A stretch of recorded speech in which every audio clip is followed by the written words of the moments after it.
Adventure 1. The Adventure of the Empty House. It was in the spring of the year 1894 that all London was interested, and the fashionable world dismayed, by the murder of the Honourable Ronald Adair under most unusual and inexplicable circumstances.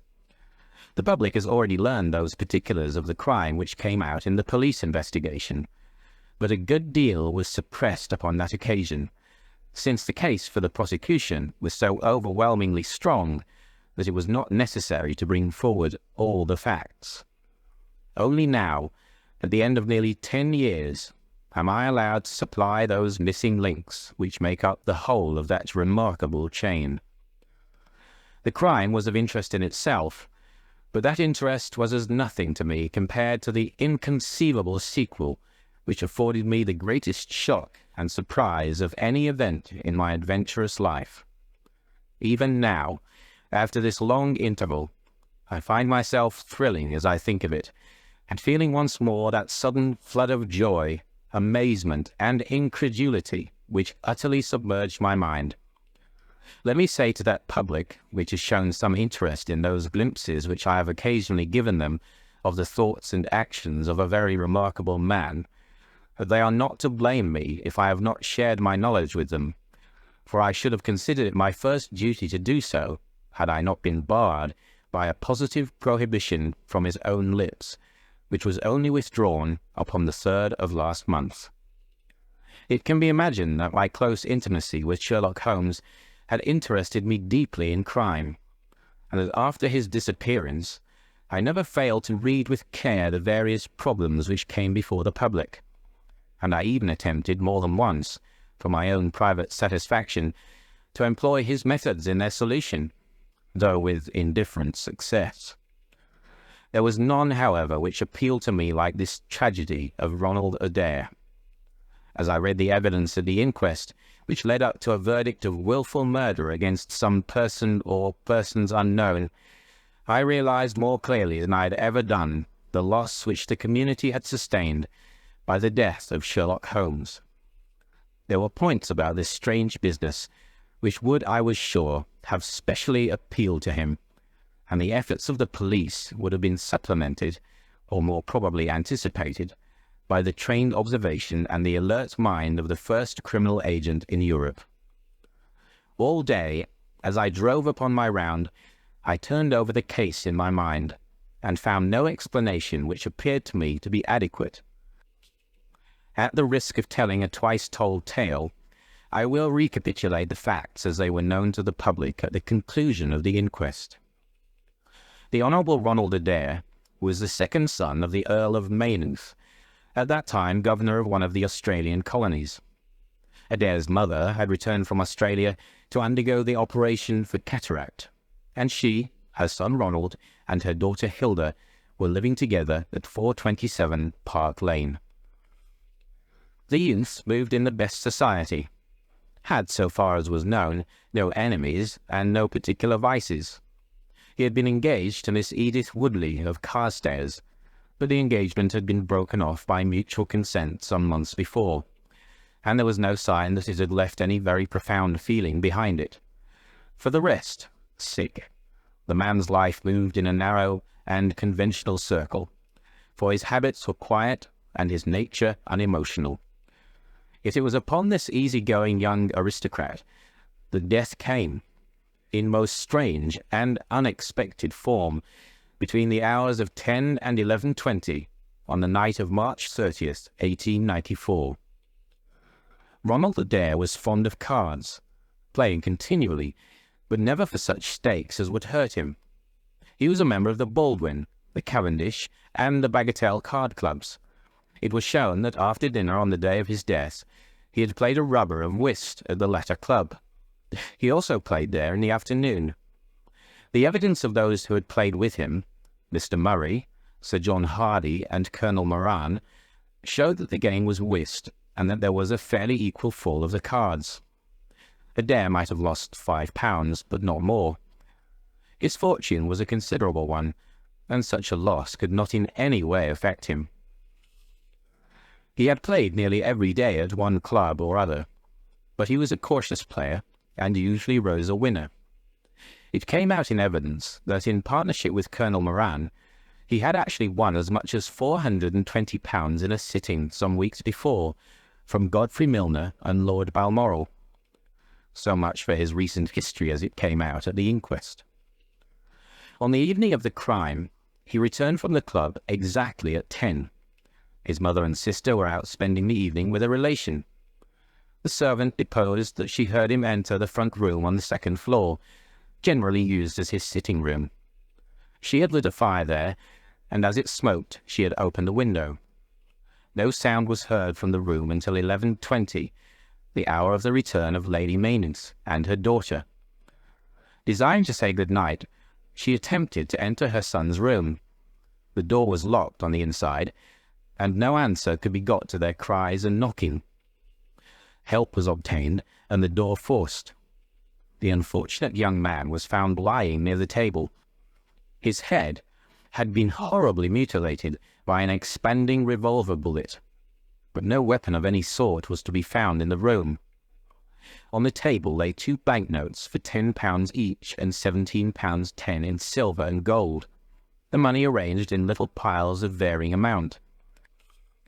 There were some figures also upon a sheet of paper, with the names of some club friends opposite to them, from which it was conjectured that before his death he was endeavouring to make out his losses or winnings at cards. A minute examination of the circumstances served only to make the case more complex. In the first place, no reason can be given why the young man should have fastened the door upon the inside.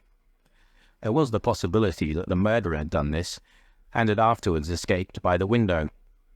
The drop was at least 20 feet, however, and a bed of crocuses in full bloom lay beneath. Neither the flowers nor the earth showed any sign of having been disturbed, nor were there any marks upon the narrow strip of grass which separated the house from the road. Apparently, therefore, it was the young man himself who had fastened the door. But how did he come by his death? No one could have climbed up to the window without leaving traces. Suppose the man had fired through the window. He would indeed be a remarkable shot who could with a revolver inflict so deadly a wound. Again, Park Lane is a frequented thoroughfare. There's a cab stand within 100 yards of the house. No one had heard a shot. And yet, there was the dead man, and there the revolver bullet, which had mushroomed out, as soft-nosed bullets will, and so inflicted a wound which must have caused instantaneous death. Such were the circumstances of the Park Lane mystery, which were further complicated by entire absence of motive, since, as I have said, young Adair was not known to have any enemy, and no attempt had been made to remove the money or valuables in the room. All day I turned these facts over in my mind, endeavouring to hit upon some theory which could reconcile them all, and to find that line of least resistance which my poor friend had declared to be the starting point of every investigation. I confess that I made little progress. In the evening I strolled across the park and found myself about 6 o'clock at the Oxford Street end of Park Lane. A group of loafers upon the pavements, all staring up at a particular window, directed me to the house which I had come to see. A tall, thin man with coloured glasses, whom I strongly suspected of being a plainclothes detective, was pointing out some theory of his own, while the others crowded round to listen to what he said. I got as near him as I could, but his observations seemed to me to be absurd, so I withdrew again in some disgust. As I did so, I struck against an elderly, deformed man who had been behind me, and I knocked down several books which he was carrying. I remember that as I picked them up, I observed the title of one of them, The Origin of Tree Worship, and it struck me that the fellow must be some poor bibliophile, who either as a trade or as a hobby was a collector of obscure volumes. I endeavoured to apologize for the accident, but it was evident that these books, which I had so unfortunately maltreated, were very precious objects in the eyes of their owner. With a snarl of contempt, he turned upon his heel, and I saw his curved back and white side whiskers disappear among the throng. My observations of number 427 Park Lane did little to clear up the problem in which I was interested. The house was separated from the street by a low wall and railing, the whole not more than 5 feet high. It was perfectly easy, therefore, for anyone to get into the garden. But the window was entirely inaccessible, since there was no water pipe or anything which could help the most active man to climb it. More puzzled than ever, I retraced my steps to Kensington. I had not been in my study 5 minutes when the maid entered to say that a person desired to see me.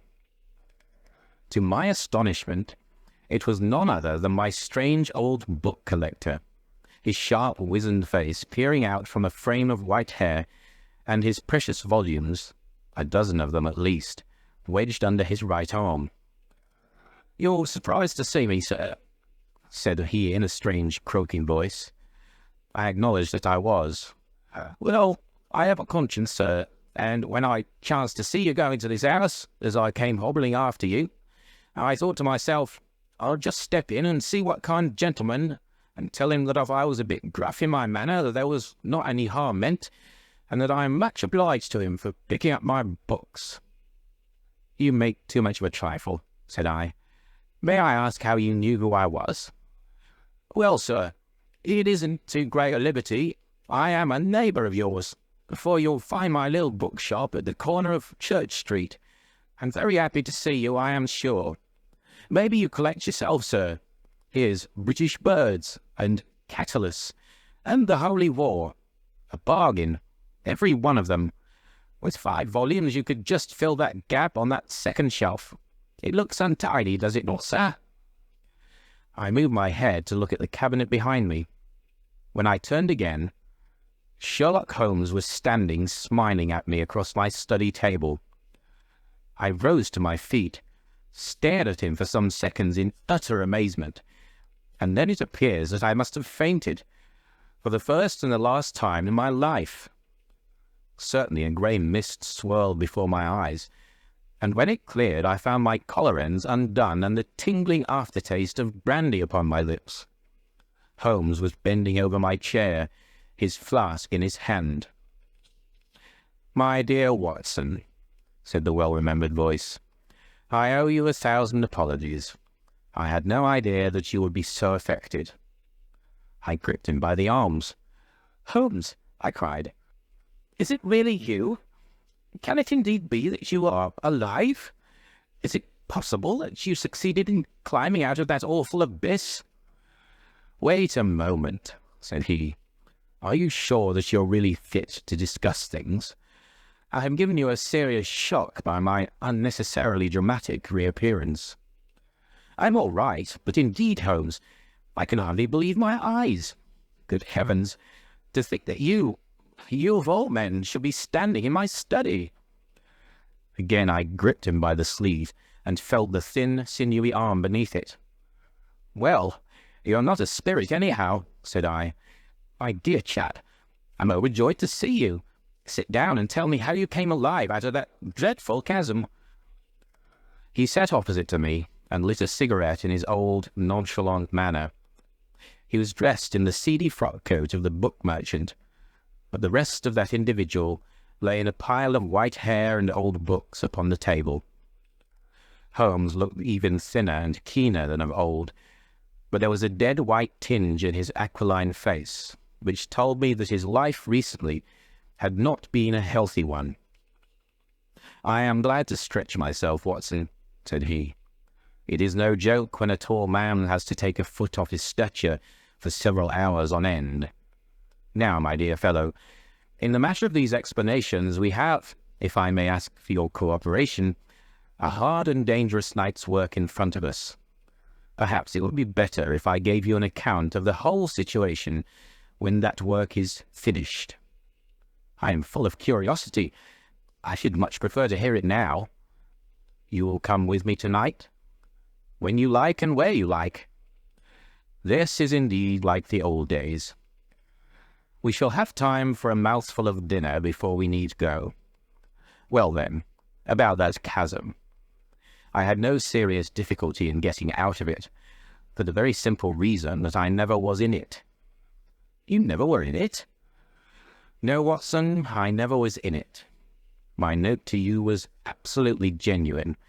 I had little doubt that I had come to the end of my career when I perceived the somewhat sinister figure of the late Professor Moriarty standing upon the narrow pathway which led to safety.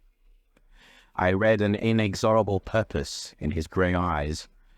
I exchanged some remarks with him, therefore, and obtained his courteous permission to write the short note which you afterwards received. I left it with my cigarette box and my stick, and I walked along the pathway, Moriarty still at my heels. When I reached the end, I stood at bay. He drew no weapon, but he rushed at me and threw his long arms around me. He knew that his own game was up, and was only anxious to revenge himself upon me. We tottered together upon the brink of the fall. I have some knowledge, however, of baritsu, or the Japanese system of wrestling, which has more than once been very useful to me. I slipped through his grip, and he, with a horrible scream, kicked madly for a few seconds, and clawed the air with both his hands. But for all his efforts, he could not get his balance, and over he went. With my face over the brink, I saw him fall for a long way. Then he struck a rock, bounded off, and splashed into the water.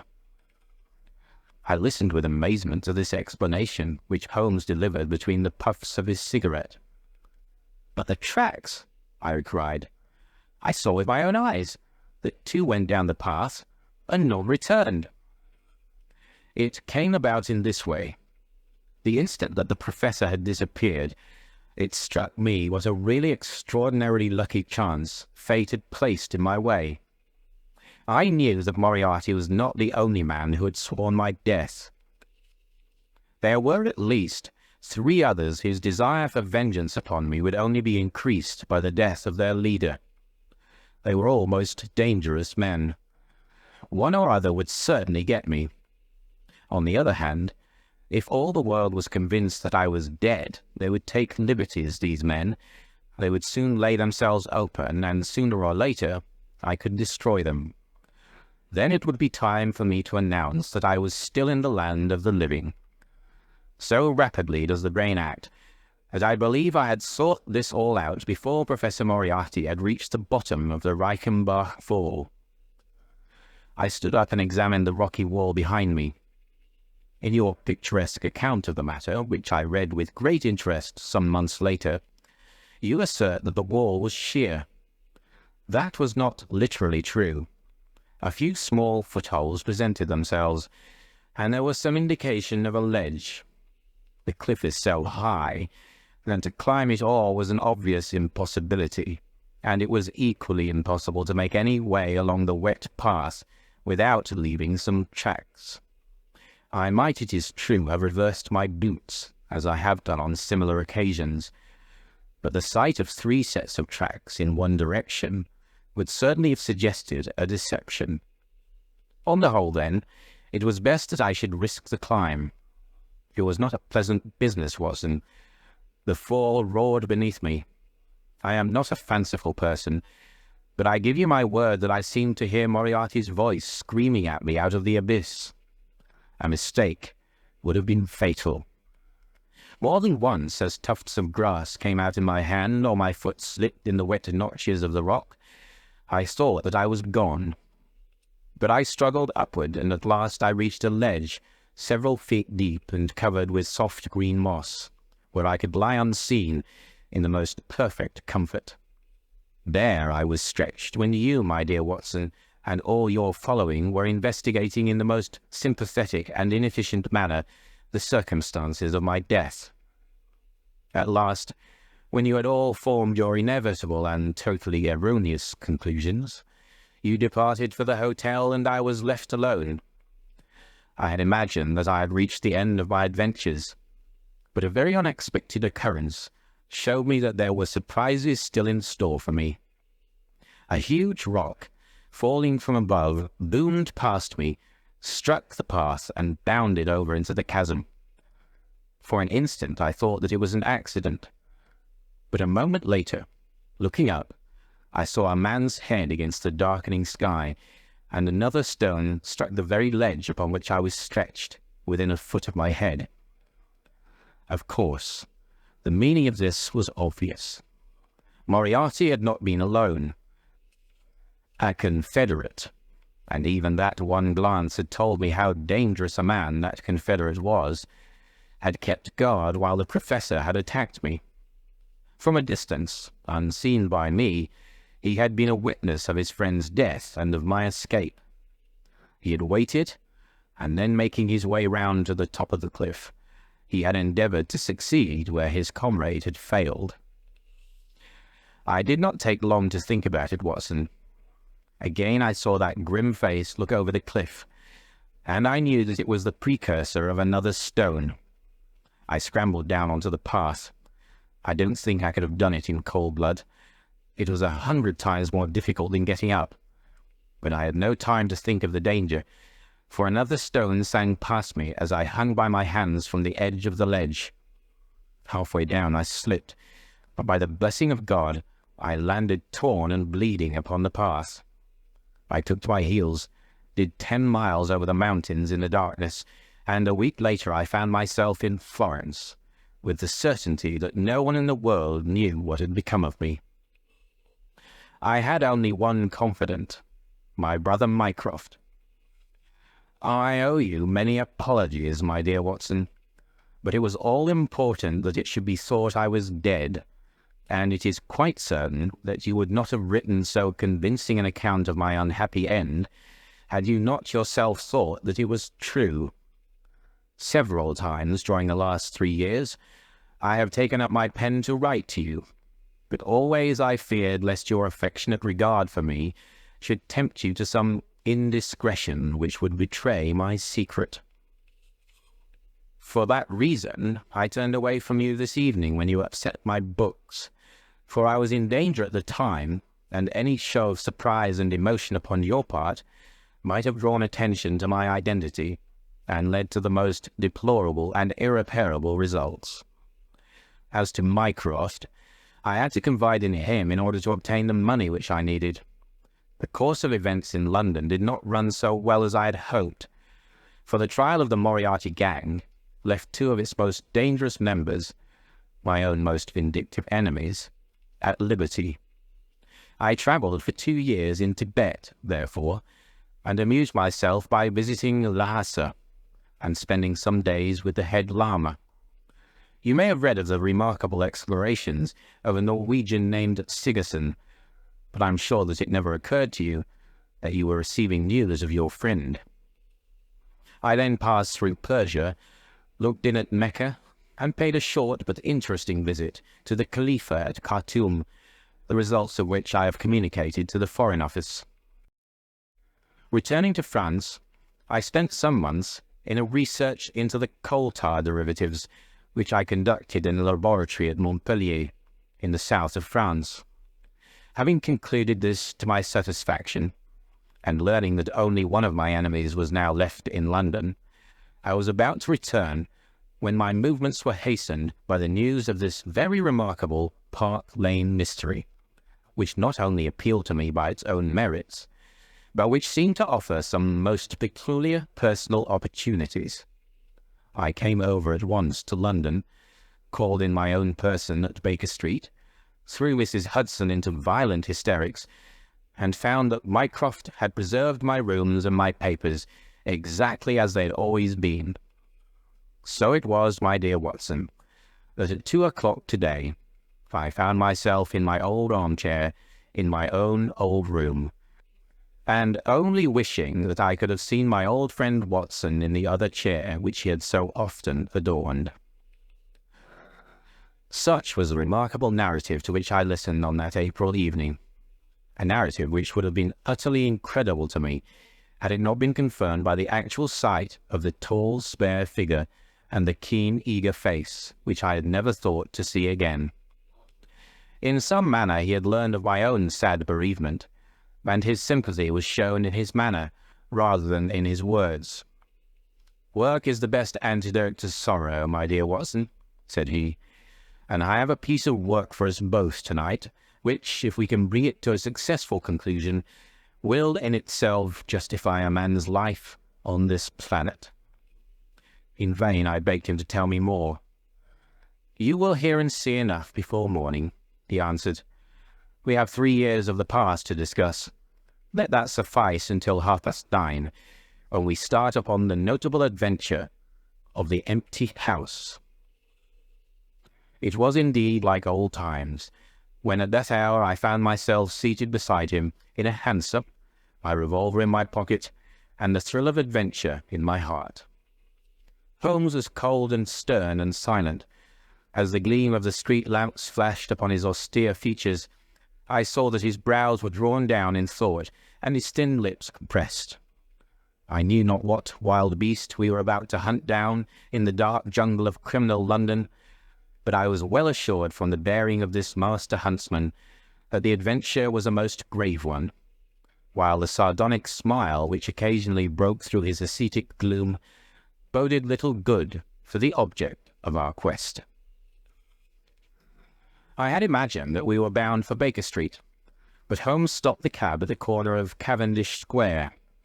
I observed that as he stepped out, he gave a most searching glance to right and left, and at every subsequent street corner he took the utmost pains to assure that he was not followed.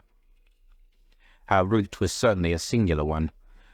Holmes's knowledge of the byways of London was extraordinary, and on this occasion he passed rapidly and with an assured step through a network of mews and stables, the very existence of which I had never known. We emerged at last into a small road, lined with old gloomy houses, which led us into Manchester Street, and so to Blandford Street. Here he turned swiftly down a narrow passage, passed through a wooden gate into a deserted yard, and then opened with a key the back door of a house. We entered together, and he closed it behind us. The place was pitch dark, but it was evident to me that it was an empty house. Our feet creaked and crackled over the bare planking, and my outstretched hand touched a wall from which the paper was hanging in ribbons. Holmes's cold, thin fingers closed round my wrist and led me forward down a long hall until I dimly saw the murky fanlight over the door. Here Holmes turned suddenly to the right, and we found ourselves in a large, square, empty room, heavily shadowed in the corners, but faintly lit in the centre from the lights of the street beyond. There was no lamp near, and the window was thick with dust, so that we could only just discern each other's figures within. My companion put his hand upon my shoulder, and his lips close to my ear. "Do you know where we are?" he whispered. "Surely that is Baker Street," I answered, staring through the dim window. "Exactly. We are in Camden House, which stands opposite to our own old quarters. But why are we here?" "Because it commands so excellent a view of that picturesque pile. Might I trouble you, my dear Watson, to draw a little nearer to the window, taking every precaution not to show yourself, and then to look up at our old rooms, the starting point of so many of your little fairy tales. We will see if my 3 years of absence have entirely taken away my power to surprise you." I crept forward and looked across at the familiar window. As my eyes fell upon it, I gave a gasp and a cry of amazement. The blind was down, and a strong light was burning in the room. The shadow of a man who was seated in a chair within was thrown in hard, black outline upon the luminous screen of the window. There was no mistaking the poise of the head, the squareness of the shoulders, the sharpness of the features. The face was turned half round, and the effect was that of one of those black silhouettes which our grandparents loved to frame. It was a perfect reproduction of Holmes. So amazed was I that I threw out my hand to make sure that the man himself was standing beside me. He was quivering with silent laughter. "Well," said he. "Good heavens!" I cried. "It is marvellous."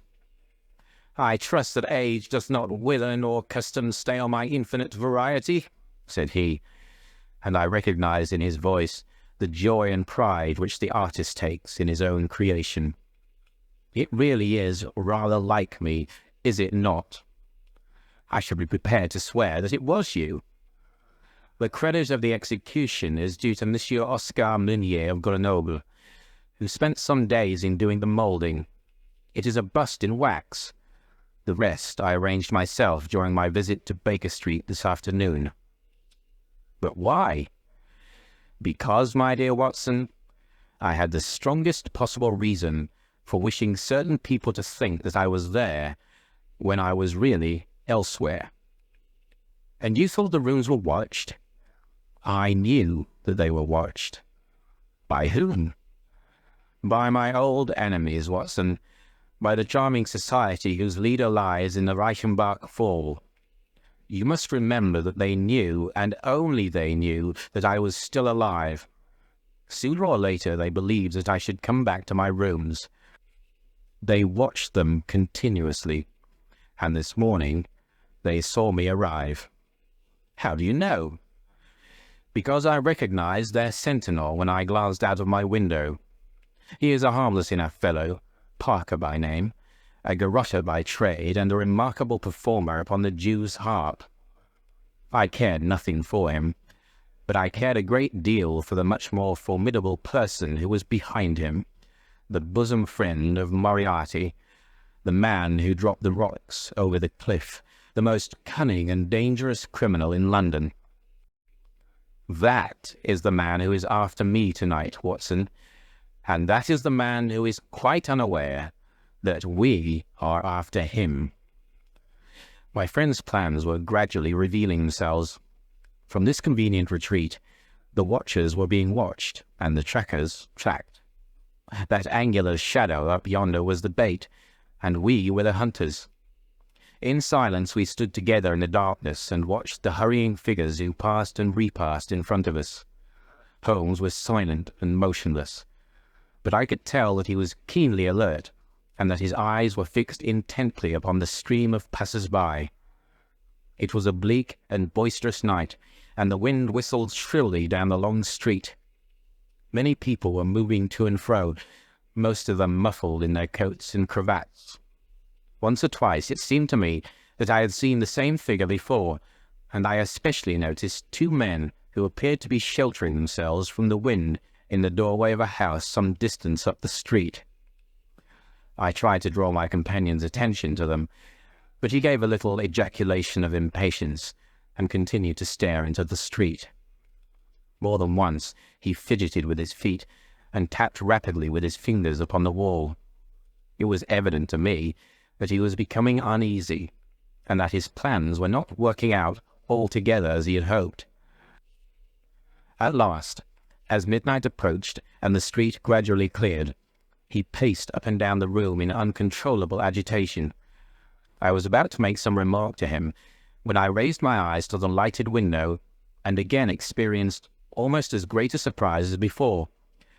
I clutched Holmes's arm and pointed upwards. "The shadows moved," I cried. It was indeed no longer the profile, but the back which was turned towards us.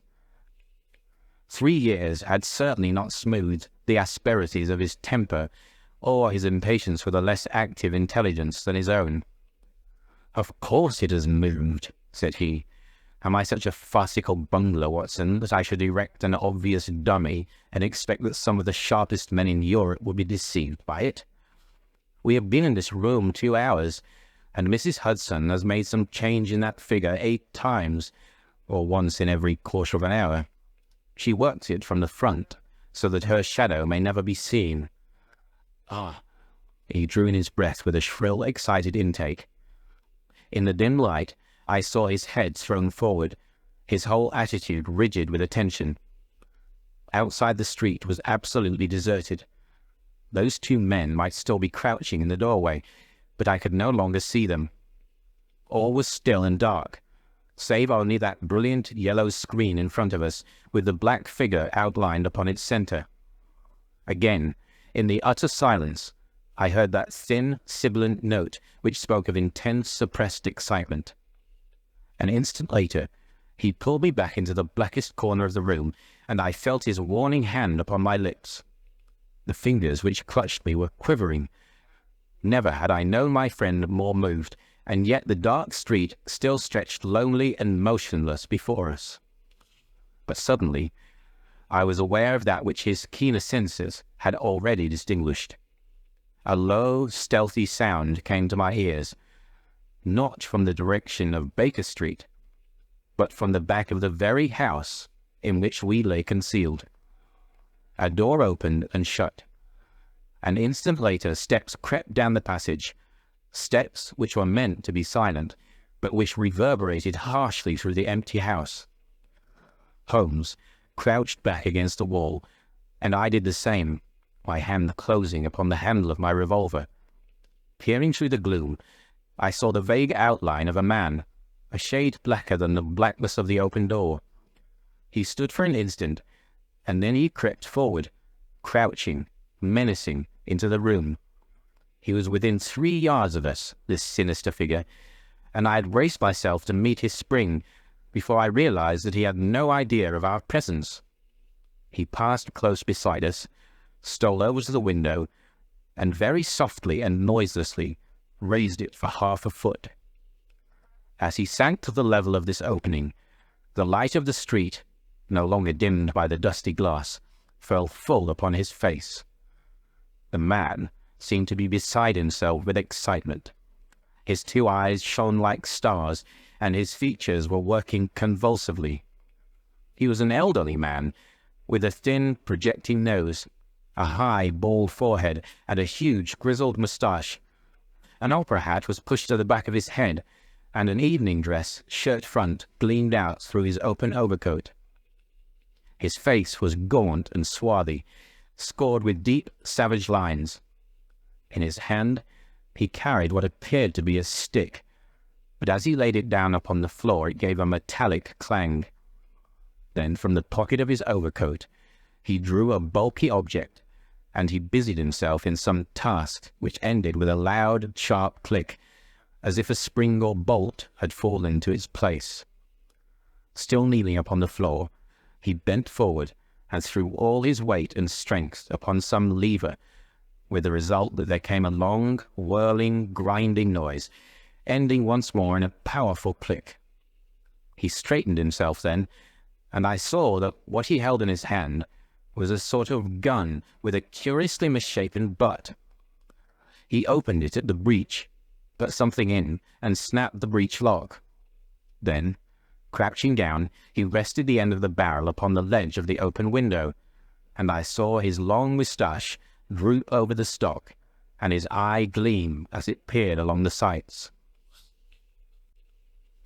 I heard a little sigh of satisfaction as he cuddled the butt into his shoulder and saw that amazing target, the black man on the yellow ground, standing clear at the end of his foresight.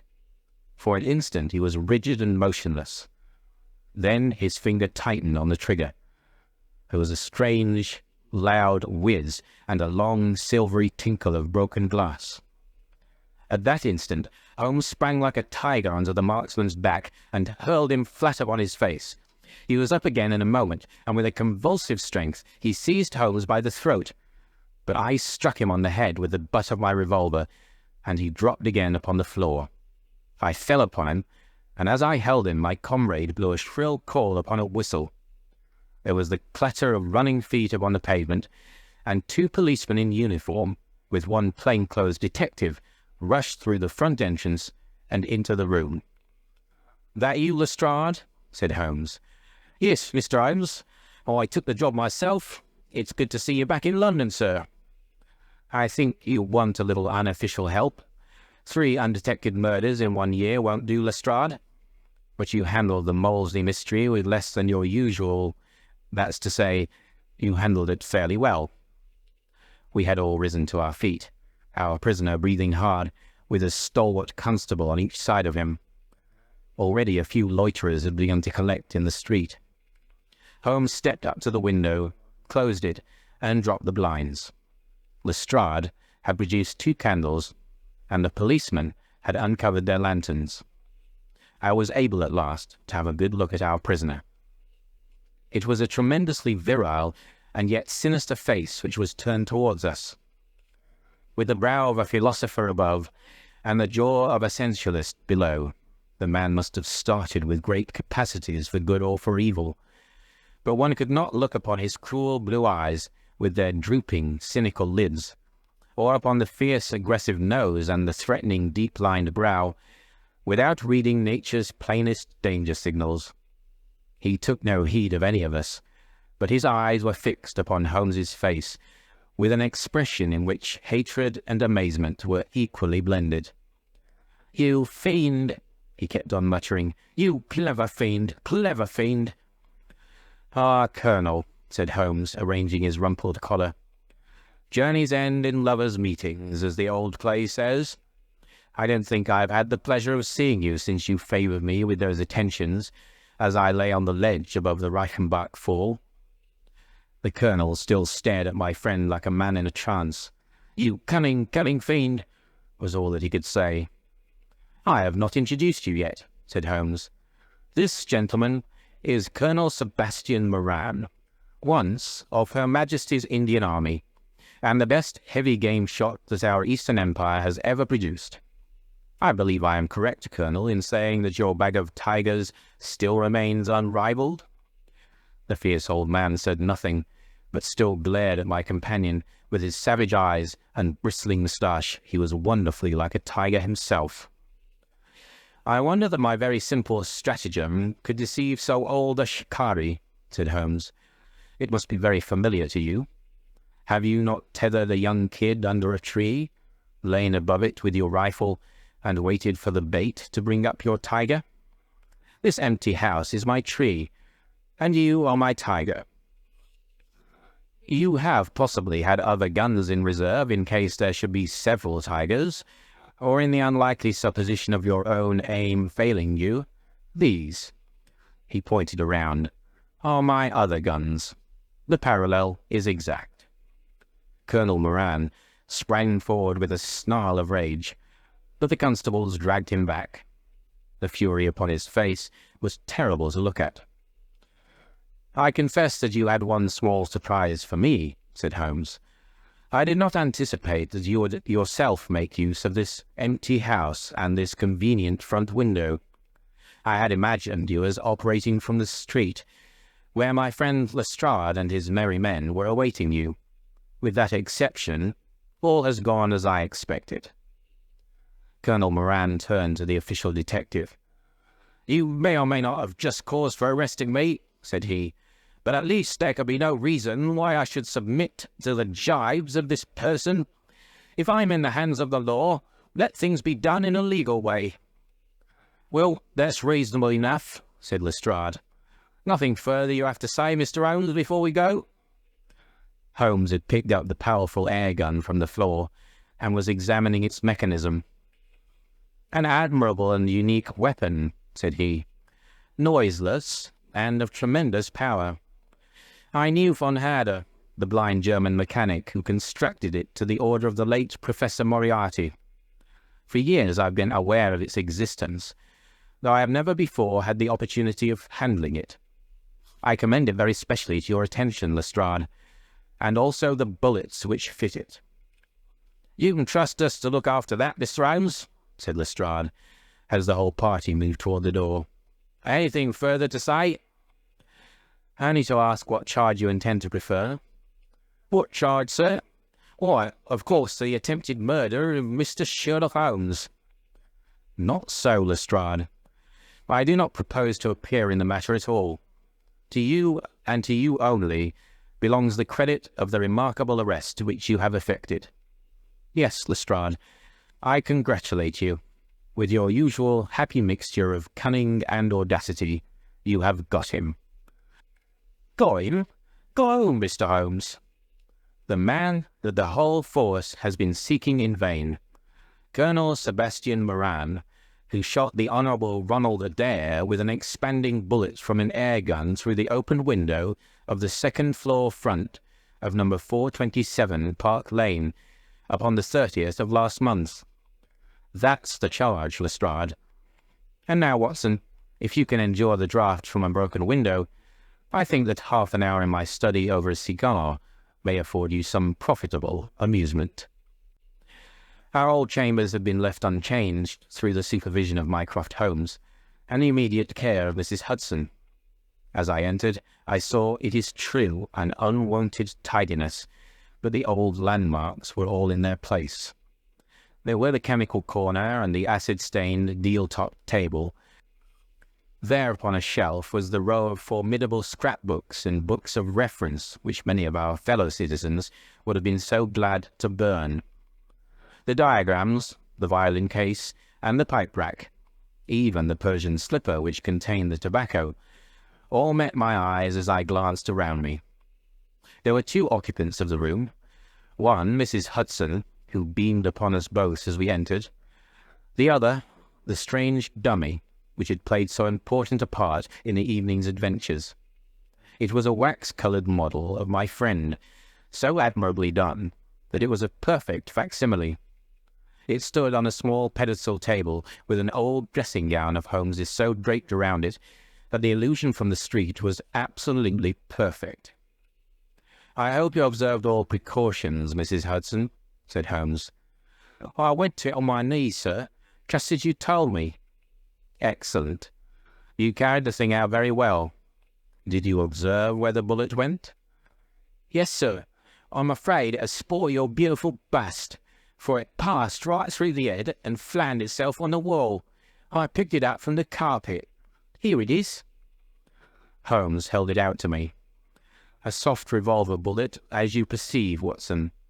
There's genius in that, for who would expect to find such a thing fired from an air gun?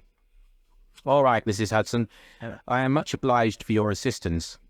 And now, Watson, let me see you in your old seat once more, for there are several points which I should like to discuss with you." He had thrown off the seedy frock-coat, and now he was the Holmes of old in the mouse-coloured dressing-gown which he took from his effigy.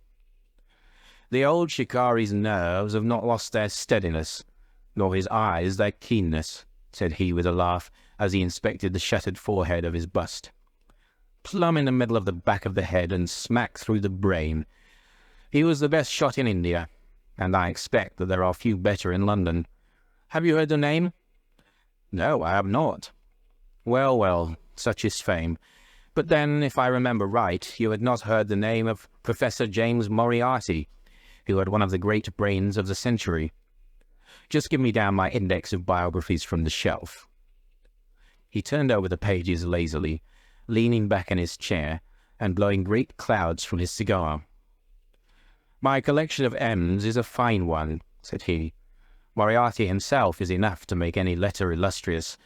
And here is Morgan the poisoner, and Merridew of abominable memory, and Matthews, who knocked out my left canine in the waiting-room at Charing Cross. And finally, there is our friend tonight." He handed over the book, and I read, "Moran, Sebastian, Colonel, unemployed, formerly 1st Bangalore Pioneers, born London 1840, son of Sir Augustus Moran, C.B., once British Minister to Persia, educated Eton and Oxford, served in Jawaki campaign, Afghan campaign, Charasiab dispatches, Sherpur, and Kabul. Author of Heavy Game of the Western Himalayas, 1881, 3 Months in the Jungle, 1884. Address, Conduit Street. Clubs, the Anglo-Indian, the Tankerville, the Bagatelle Card Club." On the margin was written in Holmes's precise hand, "The second most dangerous man in London." "This is astonishing," said I, as I handed back the volume. "The man's career is that of an honourable soldier." "It is true," Holmes answered. "Up to a certain point he did well. He was always a man of iron nerve, and the story is still told in India how he crawled down a drain after a wounded man-eating tiger. There are some trees, Watson, which grow to a certain height and then suddenly develop some unsightly eccentricity. You will see it often in humans. I have a theory that the individual represents in his development the whole procession of his ancestors, and that such a sudden turn to good or evil stands for some strong influence which came into the line of his pedigree. The person becomes, as it were, the epitome of the history of his own family. It is surely rather fanciful. Well, I don't insist upon it. Whatever the cause, Colonel Moran began to go wrong. Without any open scandal, he still made India too hot to hold him. He retired, came to London, and again acquired an evil name. It was at this time that he was sought out by Professor Moriarty, to whom for a time he was chief of the staff. Moriarty supplied him liberally with money, and used him only in one or two very high-class jobs, which no ordinary criminal could have undertaken. You may have some recollection of the death of Mrs. Stewart of Lauder in 1887. Not? Well, I'm sure Moran was at the bottom of it, but nothing could be proved. So cleverly was the colonel concealed that even when the Moriarty gang was broken up, we could not incriminate him. You remember at that date when I called upon you in your rooms, how I put up the shutters for fear of air guns? No doubt you thought me fanciful. I knew exactly what I was doing, for I knew of the existence of this remarkable gun, and I knew also that one of the best shots in the world would be behind it. When we were in Switzerland, he followed us with Moriarty, and it was undoubtedly he who gave me that evil 5 minutes on the Reichenbach ledge. You may think that I read the papers with some attention during my sojourn in France, on the lookout for any chance of laying him by the heels. So long as he was free in London, my life would really not have been worth living. Night and day the shadow would have been over me, and sooner or later his chance must have come. What could I do? I could not shoot him at sight, or I should myself be in the dock. There was no use appealing to a magistrate.